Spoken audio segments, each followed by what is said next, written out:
au niveau des conditions que Wari avait fixées. Autre chose également, raison pour laquelle nous avons décidé aujourd'hui, par rapport à notre plan d'action, de saisir le procureur de la République. Après, comme autre plan d'action, on va saisir la BCEAO, saisir le ministère en charge des Finances et saisir également l'IMOA. Nous avons vu que Wari a un agrément délivré par la Banque de France. Et cet agrément est délivré par l'autorité de contrôle prudentiel de régulation de la Banque de France sous le code CIB 16118. Autre chose également, Wari est immatriculé au niveau du Togo. Wari n'est pas immatriculé au Sénégal.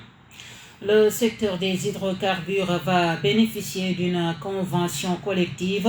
Elle concerne spécifiquement les transporteurs d'hydrocarbures et dans le texte des avantages considérables, Sarah Konaré, le secrétaire général intérim des travailleurs du pétrole et du gaz que nous écoutons. On a eu la prouesse de pouvoir les excepter de ce conglomérat justement de convention.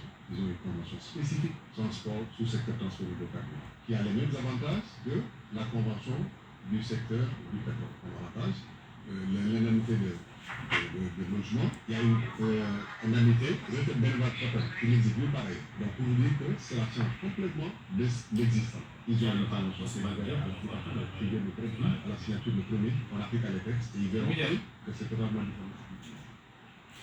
Voilà. Cette loi sur l'avortement médicalisé, l'association des juristes sénégalaises se prononce. Selon elle, le Sénégal doit appliquer le protocole Maputo en cas de viol ou d'inceste réunis autour d'un panel pour discuter des questions de parité aux prochaines élections. L'AGS précise que la question de l'avortement médicalisé n'est en rien un combat contre les préceptes religieux. La présidente de l'AGS, Abi Diallo, que nous écoutons. On n'a pas dit un avortement tout. Le texte de Maputo a dit, la convention de Maputo que le Sénégal a signé, a ratifié sans réserve et rien ne l'obligeait à ratifier sans réserve. Pouvait tenir compte de son opinion publique nationale, tenir compte de ses réalités socio-culturelles, faire une ratification avec réserve. Il n'a pas fait, il a signé. Nous, en tant que juristes, le principe c'est de respecter une loi, une convention qu'on a signée.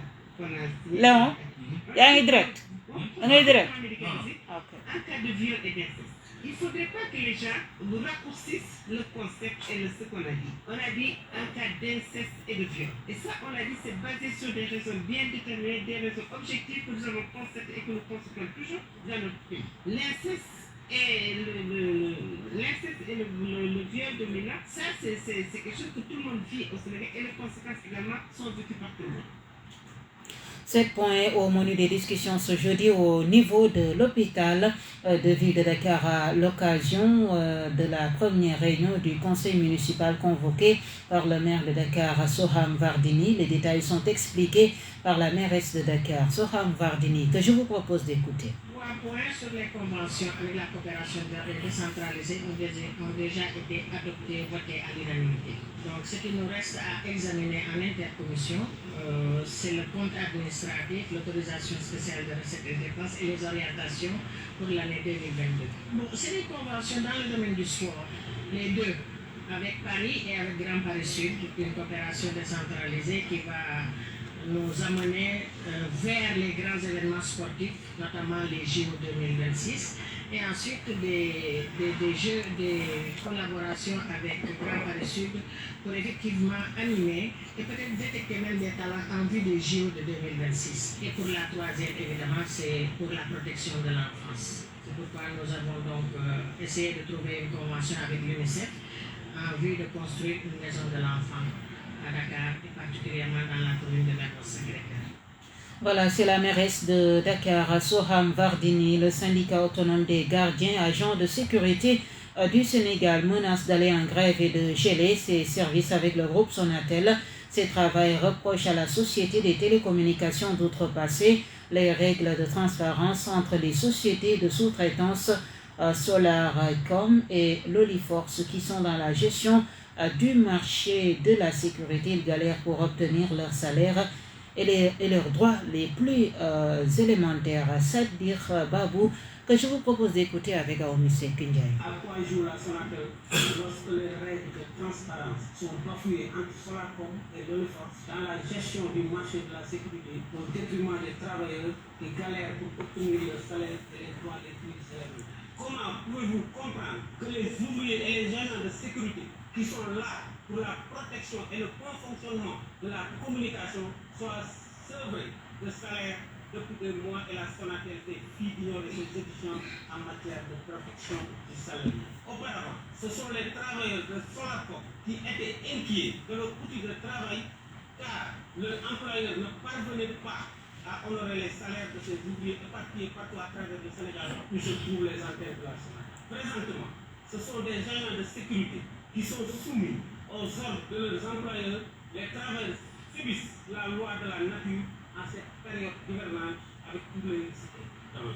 Le SAGAS demande aux travailleurs de l'ONIFOS de suivre le mot d'ordre car le moment venu, une grève sera observée et aucun agent ne sera posté dans les pylônes de la Sonatel jusqu'à nouvel ordre. Notre objectif est de résilier le contrat de sécurité. La vie des travailleurs est en danger. Cependant, nous alertons aux entreprises de sécurité sur les manquements observés par le non-respect des textes conventionnels de la sécurité civile. Très remonté, les travailleurs municipaux de la commune de Kaolack affiliés à la CNTS ont déposé ce jeudi un préavis de grève sur la table de l'autorité administrative en Assemblée générale. Ces derniers dénoncent les lenteurs administratives notées au niveau de cette institution municipale et ces manquements ont pour nous nos dépôts des états des travailleurs à l'IPRES. Nous, depuis 2016, absence de l'allocation d'habillement du personnel, non-paiement des primes de salissure, lenteur liée à l'avancement de rate. Entre autres, Abdou Ndiaye est avec Cher Junior Dian. Après d'avoir tenu notre secrétariat, on a adressé une correspondance. Ça fait 20 jours, 25 jours. Virgule. Mais malheureusement, ce n'est pas une surprise. On est habitué à ça. On n'a pas eu de réponse à son endroit, ni de la part du secrétaire général. Raison pour laquelle aujourd'hui, les travailleurs ont décidé à l'unanimité de dérouler un plan d'action. Ce plan d'action, c'est composé aussi. Retour au Magal de Touba, on va convoquer pour dérouler un autre plan, à savoir des sittings chaque jour que je fais de 9h à 12h, jusqu'à que la mairie puisse régler ce problème-là. Donc voilà, ça tarde à durer. Donc vraiment, c'est le problème. Personne ne peut comprendre. Depuis 2016, les états des travailleurs n'ont pas été déposés au niveau de l'IPRES. L'habillement du personnel, depuis 2 ans, les travailleurs n'ont rien reçu. Les primes de salissure, le personnel qui se trouve au niveau de l'état civil et l'archive, ils n'ont rien reçu. Les avancements de grade, la même chose. Les avancements automatiques, la même chose. Donc c'est nous qui travaillons l'argent. On a un budget presque de 3 milliards. On n'a même pas des heures supplémentaires. Vous croyez que ça c'est normal? Il y a du favoritisme sur les heures supplémentaires. Des gens qui ont à leur faveur, ces gens-là ont payé des heures supplémentaires. Vous croyez que ça c'est normal? Raison pour laquelle les travailleurs ont décidé de dérouler ce plan d'action. Vous écoutez le journal sur Premier FM, 97.5. Les députés Boubacar Biaye et Mamadou Sall, tous deux appartenant à la majorité, continuent de vaquer à leurs occupations, même s'il y a quelques semaines, ils ont été cités dans une affaire de trafic de passeports diplomatiques et pourtant les députés ont vu leur immunité